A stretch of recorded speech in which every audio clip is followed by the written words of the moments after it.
back to my channel. Happy Monday. If you're new, my name's Elise, and if you're not, thank you so much for joining me on this lovely Monday. So as everyone knows, Halloween is coming up this week, and I really wanted to give you guys a festive video. However, I didn't get to go home and film one, and I didn't plan one and film one back in August or July when I was at home. So we are going to go through all of my old previous equestrian Halloween costumes with Patton. The issue with that video is there's only a few costumes that I did with him. So I've also asked on my YouTube channel page for people to ask me juicy questions. So I'm going to show you a costume, we'll answer a few questions. I'll show you another costume, we'll answer a few more. And I figured that way you guys get to see some Halloween funny costumes, and you also get to know me a little more because this channel has really taken off so much in the last few months. I haven't done a Q&A in a while, so let's get to it. Okay, so starting off, we're gonna start off with like the first one I ever did. This was in 2012, and it was at Wills Park Equestrian Center, which is like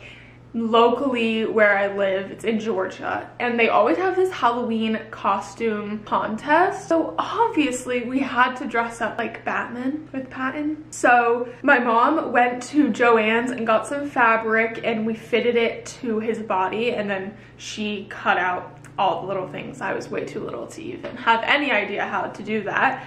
And then we got Velcro and we like glued it on the front of the cape so that we were able to like Velcro it shut, basically like a cooler. And then we bought a black bonnet just from Dover, which he had on. And then I think my Halloween costume was just like ordered online, a basic Halloween Batman costume for a little kid. And that is how we did that one. All right, starting off strong, what is the best showing venue that you've been to? I honestly think both of the WEC shows in Ohio and in Ocala, Florida. The venue is beautiful. It's very well done. It's very nice for spectators as well. Like my parents really enjoyed it being there. Obviously I enjoyed it because I like everything to do with horses, but I feel like from a point of view of people coming to watch you that maybe aren't super into horses, I'd say the venues for the WEC shows are by far the nicest. How many horses do you own, and which horse has taught you the most? So I have Patton, who's a pony, Angelo and Nick, and they're retired, but they just live in my backyard. And then show horses, I have Chino and Apple. So total I have 5, but really 3 of them just live out in a field. The horse that's taught me the most, honestly, would be Chino. We got him when I was like 11 or 12, and he was 4.5. And I rode him as a green for a little while. Not a ton, obviously, because I was also young. And I've ridden him in literally everything, all the equitation finals, all the hunter finals, did jumpers on him, I did international derby finals on him. I've done everything, and he's definitely taught me the most because as much of a wonderful horse as he is, he's not an easy one, which a lot of people are shocked by. And I've had friends and family ride him, and they've all said that they were shocked by how much more work he actually requires than you would think. But he's definitely taught me the most. What college degree are you getting? So I'm getting a marketing and a management degree, just like a normal bachelor's degree, but I'm double majoring. So when I do graduate college, I will have 2 bachelor's degrees. What was your worst fall on a horse? So I'd honestly say my worst fall was, it was a long time ago now, but it was when I was hacking Chino at my old barn, and he tripped over in the footing and went head down, so like somersaulted, and I went flying over the front of him, and I landed on my shoulder, and I broke my collarbone. And when Chino like came down and kind of rolled, he pushed me out the way with his hoofs, which obviously was good because then he didn't land on me. But he kind of got me in the head, so I had a concussion and I couldn't really remember anything. I kept asking my dad where my mom was because she was actually out of the country at the time, and we had to like keep it a secret from her because she was flying back on the earliest flight already, and the last thing we wanted to do was panic her. The next question is, do I have a boyfriend? So the funniest thing about that is I forget he hasn't been on this channel because he's been in a lot of my vlogs, but that is on my vlog channel. So if you're interested in seeing that, go check out my vlog channel. But I do have a boyfriend. I've been with him for quite a while. He's a tennis player. That's my laundry. Okay, moving on to the second costume I did with him. I'm not exactly sure. Oh, never mind. It was in 2013, so it was the next year. Patton and I dressed up as a dead bride and groom. It was also for this Wills Park Halloween show. I basically had this flower girl's dress that I had worn like a few years ago and obviously wasn't going to wear again. So we kind of sprinkled some fake blood on that, and then I just wore regular jodhpurs underneath. And then for Patton, I think my mom took the bonnet from the Batman costume the year before, and she somehow like either super glued or attached like a Halloween hat and a black veil to it so that we were able to put the bonnet on his ears and it would keep the hat and everything on. And she tied like a little white tie that had some blood on it around his neck, and that is how we did that costume. Back to the questions. What has been your biggest confidence drop in your riding journey?